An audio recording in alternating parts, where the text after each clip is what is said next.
نے بجائے معذرت خانہ رویہ اڈاپٹ کرنے کے پورے پیشن کے ساتھ، پورے جذبے کے ساتھ، پورے کانفیڈنس کے ساتھ اپنی بات لوگوں تک پہنچائی ہے. اس کے بغیر لوگ سیریس نہیں لیتے بات کو. یہ من کر کے دنیا میں چینج نہیں آئے گی سر. لوگ سیریس نہیں لیتے بات کو. یہ من کر کے دنیا میں چینج نہیں آئے گی سر. چینج آئے گی نہ، بالکل یہ کہیں نہیں لکھا ہوا. لا ریفرنس پیش کر، یہ نہ سے چینج آتی ہے. یہ ویسے ایک جز ہے، ویسے تو پورا شعر ہے کہ نہ میں وابی، نہ میں وابی، میں ہوں مسلم علمی کتابی. اور اس کا جو فائنل ورژن ہے وہ ہے کہ مرنے سے پہلے اے مسلمان کر لے اس پہ غور، کتابوں کا خدا اور ہے، بابوں کا خدا اور. جس کا تعارف کتابوں سے ہوتا ہے نا وہ اللہ اور ہے، اور جو بابے جس کا تعارف کرواتے ہیں وہ اپنے زوم میں تو اسی اللہ کا کروا رہے ہیں، لیکن وہ تعارف اللہ کا نہیں ہے.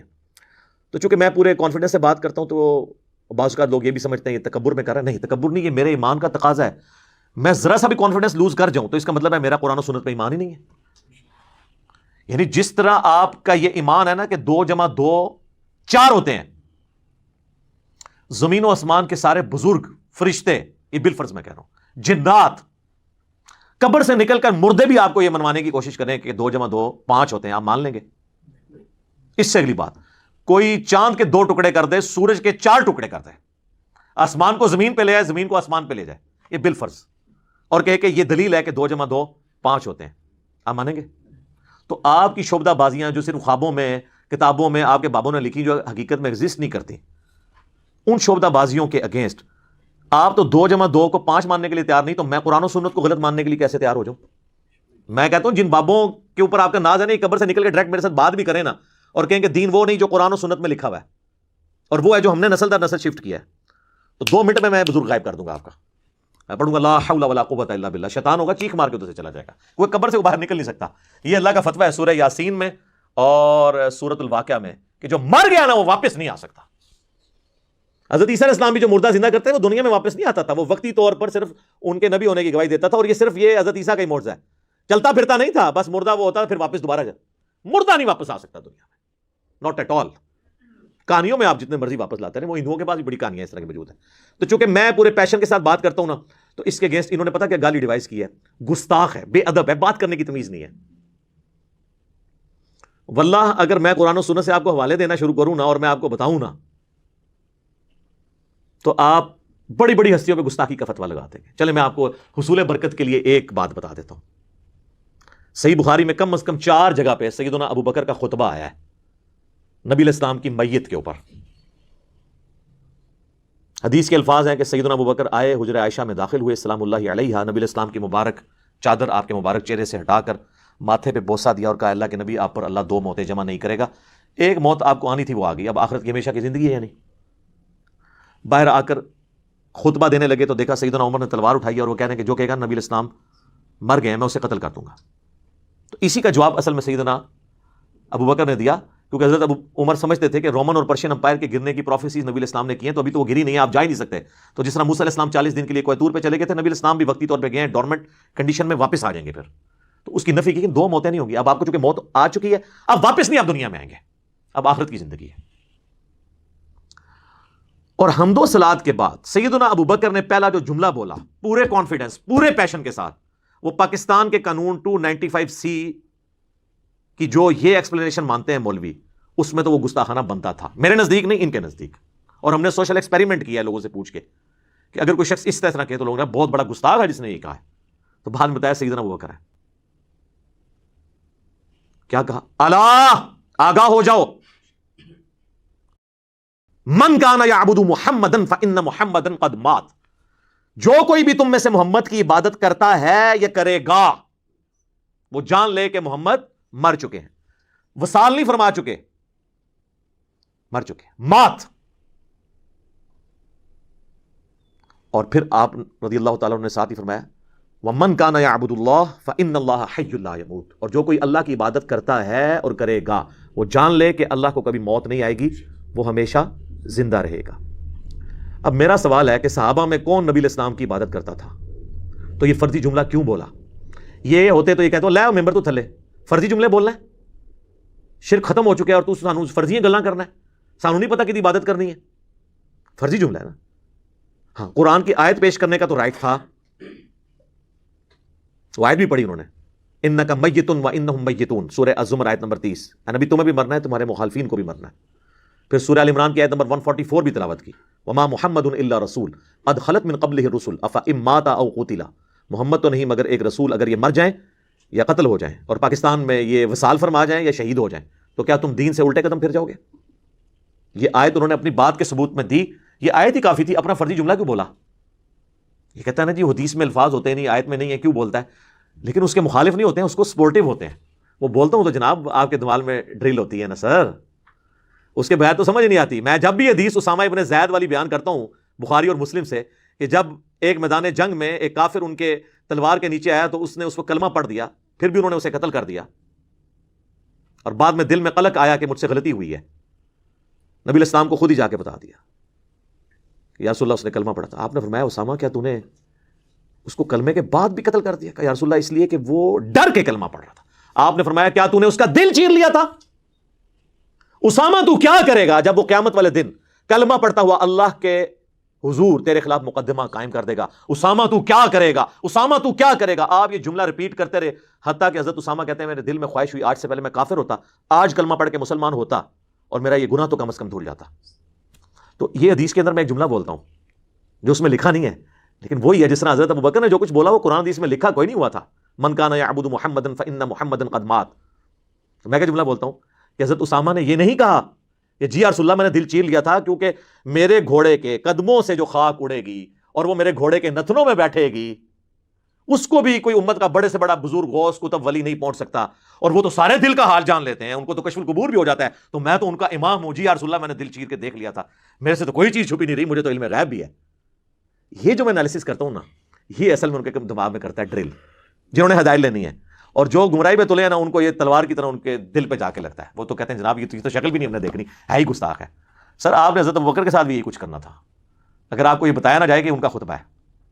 کیونکہ آپ لوگوں نے تو کہانی کرائی ہے کہ نبی علیہ السلام کو زندہ دفنایا گیا. جی وہ آپ کو جب دفنا رہے تھے اس وقت بھی ہونٹ ہل رہے تھے اور امتی امتی کی آوازیں آ رہی تھی. جی یہ دیوبند مدرسے کے بانی قاسم نانوتوی نے اپنی کتاب آب حیات میں لکھا ہے، یا تو نبی والی کتاب میں، وہ صحابہ جنہوں نے اپنی جانیں دی ہیں حضور کو بچانے کے لیے، انہوں نے زندہ آپ کو دفنا دیا. ظاہر ہے جی پھر ہونٹ تو پھر اگر ہل رہے تھے، آخرت کی زندگی میں تو ہونٹ نہیں ہلتے، آخرت کی زندگی میں تو سانس بھی نہیں ہوتا، آخرت کی زندگی میں ٹوائلٹ بھی نہیں ہوتا.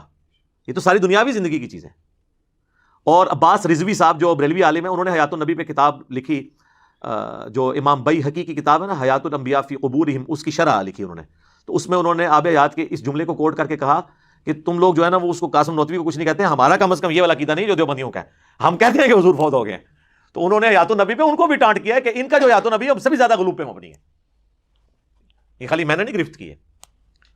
تو علمی طریقے سے معاملات کو لے کے چلیں. اب یہ میں نے یہ ساری باتیں کوئی پوائنٹس میں لکھی نہیں ہوئی تھی، یہ تو میں پھر 2-3 گھنٹے بولتا رہوں گا، باتیں ختم نہیں ہوں گی. لیکن جو میں سمجھتا ہوں نا ضروری میں اس کو ساتھ ساتھ کلیئر کروں تاکہ آپ کو یہ بات سمجھ آ جائے کہ یہ گستاخی اور جو بے ادبی کا فتویٰ لگاتے ہیں نا یہ خام خواہ ہے. حالانکہ آپ لوگ گواہ ہیں، میں ہمیشہ اعلیٰ حضرت امام احمد رضا بریلوی صاحب کہتا ہوں. حالانکہ مجھے کئی لوگوں نے کہا اعلیٰ حضرت کیوں کہہ رہے ہیں، پھر کیا فرق پڑتا ہے؟ اگر اعلیٰ حضرت لفظ سن کے کوئی بندہ توحید ماننے کے لیے تیار تو میں 10 دفعہ اعلیٰ حضرت کہنے کے لیے تیار ہوں. ٹھیک ہے، ان کے بقول ہے نا، کیا فرق پڑتا ہے؟ میں نے ہمیشہ کہا اشرف علی تھانوی صاحب، تو کیا یہ بریلوی علماء کہتے ہیں؟ دوسروں کو یہ کہتے ہیں مرحوم، اپنے کو کہتے ہیں رحمت اللہ علیہ. یہ انہوں نے نام رکھے ہوئے. ایون طارق جمیل صاحب جیسے ہی ماڈریٹ شخصیت بھی انہوں نے کہا مولانا احمد رضا خان بریلوی مرحوم، انہوں نے بھی رحمت اللہ علیہ نہیں کہا. ان کی آڈیو ریکارڈنگ موجود ہے. اگر آپ کہتے ہیں نا وہ کہہ سکتے ہیں، ان کو کیا آپ کہتے ہیں؟ ہاں جی، کبھی نہیں کہیں گے سر. کیسے کہیں؟ وہ میں آپ کو اینڈ پہ بتاؤں گا کیوں نہیں کہہ سکتے. وہ میں نے آخر میں رکھا ہوا ہے، 5واں مقدس جو جرم ہے وہ میں اینڈ پہ آپ کو بتاؤں گا. تو ہم لوگ تو اللہ کا شکر ہے احترام سے نام لیتے ہیں، ورنہ یقین کریں جن لوگوں نے چشتی رسول اللہ یا اشرف علی تھانوی رسول اللہ کلمے پڑھائے یا انڈورس کیے، یہ کتابوں میں چھاپے، یہ سیدنا عمر کے زمانے میں ہوتے، تو آپ کیا سمجھتے ہیں حضرت عمر نے ان کو زبان سے سمجھانا تھا؟ تو میں حضرت عمر سے 1 کروڑ گنا کم اپنے مزاج میں سخت ہوں. حالانکہ ان کو نبی علیہ السلام کی صحبت بھی ملی تھی، اس کے باوجود ان کی طبیعت کی سختی نہیں گئی. تو میں نے تو آج تک تلوار نہیں سونتی، تو میری نرمی بہت زیادہ ہے ان سے. یہ میں آپ کو ایک علمی بات کر رہا ہوں. اب یہ نا کہ کل کو کوئی کہہ دے کہ میں نے اپنا مرتبہ ان سے بڑھا دیا ہے. میں آپ کو فرق بتا رہا ہوں کہ ان کی سختی ایکسیپٹ کی ہوئی ہے نا آپ نے، تو میری تو سختی ہے بھی نہیں ہے. آپ ذرا میری طرح کام تو کر کے دیکھیں، پھر آپ کو پتہ چلے گا میں تو سب سے نرم بندہ ہوں. اور گستاخانہ عبارتوں میں جتنے لوگ بول رہے ہیں نا، سب سے نرم میں ہوں. میرے زیادہ نرم بندہ آپ کو ملے گا نہیں کوئی. اور ٹی وی پہ آ کے لوگ بڑے بڑے نرم انداز میں بات کرتے ہیں، آپ الگ سے ان کی ذرا ویڈیوز دیکھ لیں. وہ لیک ہوتی ہیں تو پھر آپ کو پتہ چل جاتا ہے کہ کس قسم کی ویڈیوز ان کی لیک ہوتی ہیں. یہ پچھلے دنوں ہمارے ایک بابا جی کی ویڈیو نہیں تھی لیک ہوئی, بادشاہی مسجد جو دیوبندیوں کے پاس ہے, چونکہ بریلوی دیوبندی اور اہل حدیث دونوں کو وہابی کہتے ہیں, تو اذان مغرب شروع ہوئی مزار اقبال پہ, یہ 9 نومبر 2020 کی بات ہے, ویڈیو ریکارڈ موجود ہے. تو انہوں نے کہا جی اٹھو جی چلو جی انہاں دی کیڑی جان ہے, اے تے سوراں دے سور نے. کہنا انہاں بڑے تے اخلاص منگو تے بڑے بڑے لوگ ہم گداواں نو خیر پا ہی دیں گے. چلو جی چلیے او بھابیاں دی جان اے تے کڑا دے اے تے سور چل چلیے.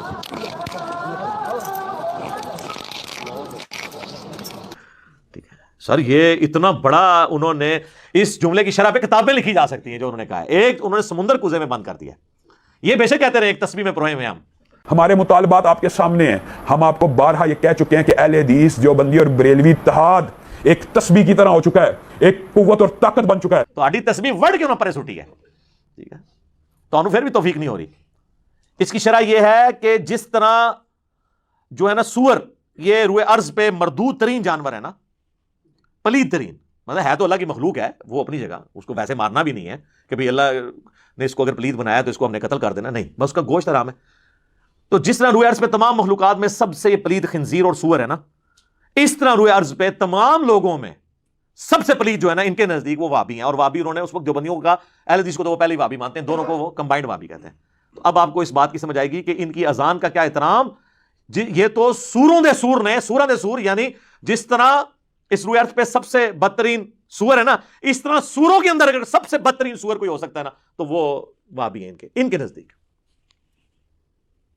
شرح سمجھ آئی, یہ ہم ہی کر سکتے ہیں جو خود ان کے اندر رہا ہو. تو یہ ان کا اپنا یہ انداز ہوتا ہے بات کرنے کا. میں جو کچھ بیان کرتا ہوں پیشن کے ساتھ علمی دلائل رکھتا ہوں. کبھی کبھار کوئی سلپ آف ٹنگ ہو جائے تو وہ پورے کا پورا میرا ایک سمجھ لیں نیریٹو نہیں ہوتا. اوورآل میں یوں اعلیٰ حضرت لفظ بولتا ہوں, اشری تھانوی صاحب بولتا ہوں, امام ابن تیمیہ بولتا ہوں, ٹھیک ہے نا. کبھی میں نے نہیں کہا گستاخ ابن تیمیہ اس طرح کر کے میں ایک لفظ ساتھ جوڑ بول کے تو ساتھ بولوں اس طرح. یہ تو احترام سے ایک دوسرے کا نام نہیں لیتے.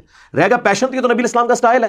صحیح مسلم میں حدیث ہے, اور یہ حدیث امام جعفر نے روایت کی ہے امام محمد باقر سے, جو محمد بن علی بن حسین بن علی ہیں, یعنی حسین بن علی کے پوتے, امام زین العابدین کے بیٹے. اور انہوں نے جابر بن عبداللہ سے کہ نبی علیہ السلام جب کبھی بھی ممبر پر چڑھتے تو آپ علیہ السلام جب تقریر کرتے تو آپ کی آواز بلند ہو جاتی, غصے میں اضافہ ہو جاتا, آنکھیں سرخ ہو جاتی, جس طرح کوئی جرنیل اپنی فوج کو تیار کر رہا ہو. اس طریقے سے آپ جب بھی ممبر پہ چڑھتے تو گفتگو کرتے تھے. یہ پیشن والا سٹائل سنت سٹائل ہے. اس سٹائل کا مذاق اڑانا نبی علیہ السلام کا مذاق اڑانا ہے, نعوذ باللہ. لیکن چونکہ ان جاہلوں کو پتہ ہی نہیں, نہ انہوں نے قرآن پڑھا نہ حدیث, یہ تو اپنی فقہ کی کتابیں اور دورہ حدیث کرتے ہیں. اور اس کے بعد پھر ان کو دورہ حدیث سے اتنا کیا نہیں ہوتا, ان کو دورے ہی پڑھتے رہتے ہیں اپنی فقہ کے. پورا دورہ حدیث کیا ہوتا تو ان کو کچھ پتہ چلتا, ان کو فقہ کے دورے پڑھتے رہتے ہیں. پھر یہ صحیح مسلم میں 2005 نمبر حدیث ہے. تو یہ نبی علیہ السلام کا سٹائل ہے. اور اس کے بعد آپ علیہ السلام کہتے ہیں میں اور قیامت اس طرح ساتھ بھیجیں گے جس طرح یہ 2 انگلیاں. اور پھر آپ کہتے ہیں فإن خیر الحدیث کتاب اللہ وخیر الہدی ہدی محمد صلی اللہ علیہ وآلہ وسلم وشر الامور محدثاتها وکل محدثۃ بدعہ وکل بدعۃ ضلالہ وکل ضلالۃ فی النار. یہ آپ کا خطبہ ہوا کرتا تھا صلی اللہ علیہ وآلہ وسلم. اب لہٰذا کسی عالم دین کے ساتھ میرا کمپیریزن نہ کروائیں. کروانا ہے آپ نے پیشن کا تو ڈاکٹر سرار صاحب سے کروائیں, تو آپ کو وہاں پہ بھی یہ سٹائل نظر آئے گا. رہ گیا میرے موضوعات, تو وہ تو دنیا میں کسی نے ان موضوعات کو ٹچ نہیں کیا, کیونکہ اس کے ساتھ تو بہت بڑی دنیاوی نقصانات, ایون جان کا نقصان جوڑا ہوا ہے. لہٰذا کہنا جی طارق جمیل صاحب کتنا میٹھا بولتے ہیں, جی مجھے وہ لیکچر بتائیں جس میں انہوں نے چشتی رسول اللہ اور اشرفی تھانوی رسول اللہ کا رد کیا اور بڑے میٹھے انداز میں لوگوں کو سمجھایا کہ یہ کلمات نہیں ہوتے, یا آپ بھی کہہ کے ریکارڈ کروا دیں. تو آپ 2 مختلف چیزوں کو کمپیئر کروا رہے ہیں. آپ گولف کے بال کا مقابلہ کرکٹ کے بال کے ساتھ کروانا چاہ رہے ہیں. ان کے ٹاپکس ہی نہیں ہیں. چلیں آپ خود کر کے بتا دیں ذرا, پھر آپ کو پتہ چل جائے گا آپ کے ساتھ جو ہوگی کتنا عرصہ آپ سروائیو کریں گے. تو میں تو اللہ کا شکر ہے پھر بھی بڑا نرم ہوں. اور اگر یہ علماء مجھے مخلص ہوتے نا سمجھانے میں, تو ہوتا یوں کہ میرے پاس آتے اکٹھے ہو کر بریلوی علماء اور مجھے کہتے ہیں کہ دیکھیں آپ تھوڑی سی یزید کے معاملے میں نرمی کریں. آپ ہر معاملے میں اہل حدیث کو یزید والے مسئلے میں اتنا رگڑا لگاتے ہیں, ان کے بیچاروں کے چڑیا جتنے دل دکھ جاتے ہوں گے. آپ بار بار یزید کو کنڈیم کرتے ہیں, بار بار. ٹھیک ہے ہم بھی مانتے ہیں کہ یزید نے برا کام کیا, لیکن اہل حدیث ہمارے بھائی ہیں, ان کے دل دکھتے ہوں گے. آپ یزید والا ٹاپک چھوڑ ہی دینا. یہ کہیں گا کبھی کو بریلوی کیا کہے گا, منڈ کے رکھو انہوں, چک کے رکھو کام, انجینئر صاحب چک کے رکھو. یہ لکھا ہوتا ہے کمنٹس میں, کام چک کے رکھو. آج تک مجھے کسی اہل حدیث نے نہیں آ کے کہا کہ دیکھیں آپ علی بھائی ہر دوسرے لیکچر کے اندر آپ یہ کہتے ہیں کہ مرے ہوئے بزرگوں کو پکارنا شرک ہے، یہ قبروں پہ مزارات نہ بنائے جائیں، یہ بدعات ہیں، توحید کے اوپر آپ اتنا زور لگاتے ہیں، مزارات کی مذمت کرتے ہیں، ہر دوسری ویڈیو میں کہتے ہیں رفع الیدین کے ساتھ نماز پڑھو، یہ سنت طریقہ ہے، تو ہمارے حنفی جو بریلوی اور دیوبندی بھائی ہیں ان کے چڑیا جتنے دل دکھ جاتے ہیں، آپ کو کیا ضرورت ہے رفع الیدین پہ بات کرنے کی؟ آپ چپ کر کے بس اپنا ایک بات کریں، ان کے دل دکھ جاتے ہوں گے؟ کبھی نہیں کوئی، اللہ کے فضل سے اس کے بعد بھی کوئی نہیں آ کے سمجھائے گا۔ میں تھوڑی بوتھیے تو اندازہ لا لیں گے تسی ایکٹنگ پہ کر دے ہو یا تسی اندروں پہ بول دے ہو، پتہ لگ جاتا ہے منو زیادہ کون تمہیں پہچان سکتا ہے، بلکہ سونگ کے بھی دس دیں گا، آپ نہیں مطلب سونگ کے بتا نہیں دیتے۔ آپ مجھے بتائیں ایک بندہ آپ کے سامنے آیا جس کے بال بکھرے ہو، اتنی لمبی داڑھی ہو اور آدھی پنڈلی تک اس نے شلوار اٹھائی ہو، تو آپ کو وہم بھی آئے گا کہ یہ بریلوی ہے؟ ہاں اسی طریقے سے ایک بندہ جو ہے خوبصورت سی ایک مٹھی کے برابر بالکل گول کر کے داڑھی اور ایک سخت سی ٹوپی اس نے پہنی اور مجھے صاف کی ہوں، آپ کو یہ وہم بھی آئے گا کہ یہ جو ہے وہ اہل حدیث ہے؟ آپ کہیں گے دیوبندی تبلیغی ہے، ٹھیک ہے؟ تو وہ سب کو پتہ چل جاتا ہے شکل و صورت سے، لہٰذا وہ آپ کی بھی سونگنے کی حصہ اللہ کے فضل سے بہت زیادہ ہے، عام لوگوں کو بھی پتہ ہے۔ تو یہ آج تک کسی نے آ کے مجھے نہیں کہا، تو میں تو اللہ کا شکر ہے کہ میں علماء کے اصول اور مبادی کے اوپر ہی ان کو سمجھاتا ہوں، اس سے بہتر دنیا میں کوئی طریقہ نہیں ہو سکتا، اور یہ قرآن نے ہمیں سکھایا تعالوا الی کلمۃ سواء بیننا و بینکم، یہود و نصارہ کے ساتھ بھی آپ کامن ٹرم کے اوپر اکٹھے ہو سکتے ہیں۔ سورہ آل عمران کی آیت نمبر 64 ہے۔ تو میں کامن ٹرم پہ اکٹھا ہوتا ہوں، میں بریلویوں سے کہتا ہوں کہ دیکھو میں خود 31 سال بریلوی رہا، مجھے بچپن سے یہ چیز بتائی گئی کہ دیوبندیوں کے امام نے اشرف علی رسول اللہ کلمے کو انڈورس کیا تھا، لہٰذا یہ گستاخ رسول ہیں۔ تو میرے بھائیوں میں یہ مانتا ہوں، آپ بھی مانتے ہو؟ کہتے ہیں جی مانتے ہیں۔ تو اب تو یار وہ چشتی رسول اللہ نکلا ہے حشر بہشت میں، تو ہونا تو چاہیے کہ جناب چاہے اشرف علی تھانوی رسول اللہ یا چشتی رسول اللہ ہے، دویاں دی ایسی تھی تیسی۔ تو کہتے ہیں نہیں وہ پوچھیں گے، تو اس کے بعد کیا دو نمبری کر رہے ہیں، اپنے آپ کو دھوکہ دے رہے ہیں، ان کو نہیں پتا۔ یہ میں کٹر لوگوں کی بات کر رہا ہوں، باقی تو لوگ قبول کر لیتے ہیں، ہماری دعوت سب سے زیادہ بریلویوں نے قبول کی ہے، اس سے بہتر کوئی اصول اور موادی نہیں ہے۔ میں دیوبندیوں سے کہتا ہوں کہ میرے بھائیو آپ کا کیا جھگڑا ہے بریلویوں کے ساتھ، دونوں حنفی، دونوں ایک ہی روحانی باپ کی اولاد فقہی طور پہ، مسئلہ کیا؟ کہتے ہیں یہ مشرک ہیں، قبروں سے ان کے بڑے غلط عقیدے ہیں۔ تو میں کہتا ہوں میرے بھائی یہ تو آپ کے بھی جو سمان قاسمی کے اندر لکھا ہوا ہے کہ قاسم نانوتوی جنہوں نے مدرسہ دیوبند بنایا تھا، وہ اپنے مرنے کے 6 سال کے بعد خواب میں نہیں بیداری میں قبر سے نکلے، دیوبند کے 2 مولویوں کی صلح کروا کے واپس قبر میں چلے گئے ہیں۔ اب ہونا تو یہ چاہیے کہ جناب ہونا بھی لکھا ہے تو وہ بھی ہوئی کچھ سر، لیکن جن کو ہدایت ملی وہ کہہ دیتے ہیں ٹھیک ہے۔ اہل حدیثوں سے میں کہتا ہوں میرے بھائیو آپ کو کیا مسئلہ ہے؟ وہ کہتے ہیں دیکھیں جی ہماری تو ہر چیز بخاری مسلم میں لکھی ہے، نماز کا طریقہ دیکھ لیں، فلاں چیز دیکھ لیں۔ تو ہم کہتے ہیں اچھا تو بخاری مسلم میں جو لکھا ہے، ہاں جی اس کی تو تمام متصل الاسناد مرفوع حدیث جو ہیں قطعی الصحت ہیں، اور یہ تو جو بخاری مسلم کو نہیں مانتا وہ تو گمراہ ہے، اہل سنت سے خارج ہے۔ ہم کہتے ہیں ٹھیک ہے ابھی چیک کر لیتے ہیں، آپ کو بھی ٹیسٹ لگا لیتے ہیں۔ تو سر صحیح بخاری اور مسلم دونوں میں حدیث موجود ہے، اور بخاری کا اس کا طریق ہے 2812۔ ہاں جی اب تو ویسے اس کا نمبر ہی بولے تو ساتھ ہی کھوتی مار جاتی ہے نا دی، کہ نبی صلی اللہ علیہ وآلہ وسلم نے فرمایا وائے عمار تجھے ایک باغی جماعت قتل کرے گی، تو انہیں اللہ اور جنت کی طرف بلائے گا اور وہ جماعت دوزخ کی طرف بلا رہی ہوگی۔ تو ہم کہتے ہیں میرے بھیا پھر فیصلہ کرو کہ مولا علی کی پارٹی جنت اور اللہ کی پارٹی ہے، اور مولا علی کے مخالفین جو آل امیہ تھے وہ جہنم کی طرف بلانے والی پارٹی ہے، جہنمی نہیں میں کہتا، جہنم کی طرف بلانے والی۔ ساتھ ہی وہ بخاری مسلم کا بخار محبت ختم، اور یہ حدیثیں نہیں بیان کرنی چاہیے۔ ہم کہتے ہیں سر مسلم کا آپ مقدمہ پڑھیں، صحیح مسلم کے مقدمے میں لکھا ہے، امام مسلم میں نے خود لکھا ہے کہ میں تو عوام الناس کے لیے حدیثیں لکھ رہا ہوں، تم کہہ رہے ہو وہاں میں بیان نہیں کریں گے، تو چلے مسلم کی آپ کو حدیث بیان کر دیتے ہیں، کریں جی۔ مسلم شریف میں 4776 نمبر حدیث ہے کہ عمر بن عاص خانہ کعبے کے سائے میں بیٹھے ہوتے ہیں، عبداللہ بن عمر بن عاص، اور ایک تابعی آ کے ان سے کہتا ہے عبد الرحمن بن عبد رب کعبہ، جب وہ حدیث بیان کرتے ہیں کہ امیر کی اطاعت کرنی کرنی ہے، تو کہتے ہیں یہ آپ نے اللہ کے نبی سے خود سنا تھا، ان کا میں کعبے کے سائے میں بیٹھا ہوں، میں نے میرے کانوں نے نبی علیہ السلام سے یہ خود سنا تھا کہ اطاعت امیر کرنی ہے، میری آنکھوں نے حضور کو دیکھا، میرے دل نے آپ کی بات یاد رکھی۔ تو ہم نے کہا پھر اگر یہی بات ہے تو آپ کے چچا کا لڑکا معاویہ ابن ابی سفیان، چلے ہم تو احترام سے نام لیں گے، رضی اللہ عنہما، جو ہمارے امیر ہیں اس وقت، وہ تو ہمیں حکم دیتے ہیں کہ ہم لوگوں کو ناحق قتل کریں اور لوگوں کا مال حرام طریقے سے ہڑپ کریں، جبکہ سورہ نساء میں آیت نمبر 29 میں اللہ تعالیٰ فرماتا ہے کہ اپنوں کو مت قتل کرو، یعنی ایک دوسرے کو، یعنی ایک دوسرے مسلمان ہی ہوتا ہے اس لیے اس کو کہا کہ اپنوں کو گویا قتل کرنا ہے، ایک دوسرے کو قتل کرنا، اور ایک دوسرے کا مال حرام طریقے سے ہڑپ مت کرو۔ اب ہمیں بتائیں ہم اللہ کی بات مانیں کہ یا معاویہ کی بات مانیں؟ تو وہ خاموش ہو جاتے ہیں۔ ان کا تو خیال ہے خاموش ہو کے انہوں نے کہا ہوگا تجھے ایران سے فنڈ آتا ہے، کہیں تو انجینئر کی ویڈیو تو نہیں دیکھتا، تو نے کہیں ڈائریکٹ تو نہیں حدیث پڑھ لی؟ تو وہ سر اٹھا کے کہتے ہیں کہ جن کاموں میں معاویہ تمہیں اللہ کے حکم کے مطابق چلاتا ہے اس میں ان کی اطاعت کرو، اور جس میں وہ مخالفت کرے تم اس کی نافرمانی کرو۔ یہ حدیث جب ہم مسلم سے بیان کرتے ہیں تو یہ ماننے کے لیے تیار ہو جائیں گے، اور اس سے بڑی حدیث صحیح مسلم کی 240، علی سے محبت نہیں رکھے گا مگر مومن، علی سے بغض نہیں رکھے گا مگر منافق۔ بغض علی کی جتنی شکلیں ہیں وہ منافقت کی اولین علامتوں میں سے ایک علامت ہے۔ بس آپ یہ حدیث کسی سنی کی مسجد میں لگا کے دیکھیں، تو شام تک وہاں پہ گڑبڑ شروع ہو جائے گی، چاہے وہ بریلوی ہو، دیوبندی ہو، اہل حدیث ہو، کیونکہ انہیں پتہ چل جائے گا کہ بھئی یہ تو کسی اور پلیٹ فارم سے بول رہا ہے، حالانکہ مسلم شریف ہمارا ہی پلیٹ فارم ہے، بخاری ہو مسلم، یہ دونوں ہمارے پلیٹ فارم ہے۔ تو اس کے اوپر مجھے بتائیں اب اہل حدیث کو کیا غصہ کھانے کی ضرورت ہے؟ اسی طریقے سے اہل تشیع کی طرف آ جائیں، وہ تو خود اس چیز کا رونا روتے ہیں کہ آل امیہ کے دور پہ میں سیدنا علی پر ممبروں سے سب و شتم ہوتا تھا، تو تم نے وہی کام شروع کر دی۔ میرے پاس تو کوئی شیعہ آتا، میں کہتا ہوں میرا تم سے بنیادی اختلاف یہ ہے کہ تم معاویہ کے ٹریک پہ اور میں علی کے ٹریک پہ ہوں۔ علی نے تو اپنے مخالفین کے لیے دعائیں بھی کی، ان کے جنازے بھی پڑھائے، اور اپنے ہاتھوں سے ان کو دفن بھی کیا، ان کی لاشیں اٹھائیں، ان پہ گریہ کیا، اور تم لوگ جو ہے وہ حضرت علی کے طریقے پہ نہیں چلتے ہو، اور ان لوگوں کے طریقے پہ چلتے ہو جنہوں نے 60 سال تک ممبروں پہ حضرت علی پہ لعنت کی، تم بھی صحابہ پہ لعنت کر کے انہی کے طریقے پہ ہو، تو آگے سے وہ بھی پریشان ہو جاتا ہے۔ اب اس سے بہتر اور کیا طریقہ ہے ان کو سمجھانے کا؟ تو ہم جس اصول اور مبادی، اسی کو میں نے اینٹی وینم، پھکی الزامی جواب نام دیا ہوا ہے۔ جیسے کوبرا سانپ کاٹ جائے نا تو اس کا علاج پھر کوبرے کے زہر سے ہوتا ہے، اسے کہتے ہیں وینم کا علاج اینٹی وینم، جو اس کے زہر سے بنتا ہے۔ تو میں اسی اصول کے اوپر ان کو جواب دیتا ہوں، اسے میں اینٹی وینم کہہ دیتا ہوں، پنجابی میں اسے پھکی کہہ دیتا ہوں، اردو میں اسے کہا جاتا ہے الزامی جواب، کہ ہاں بھئی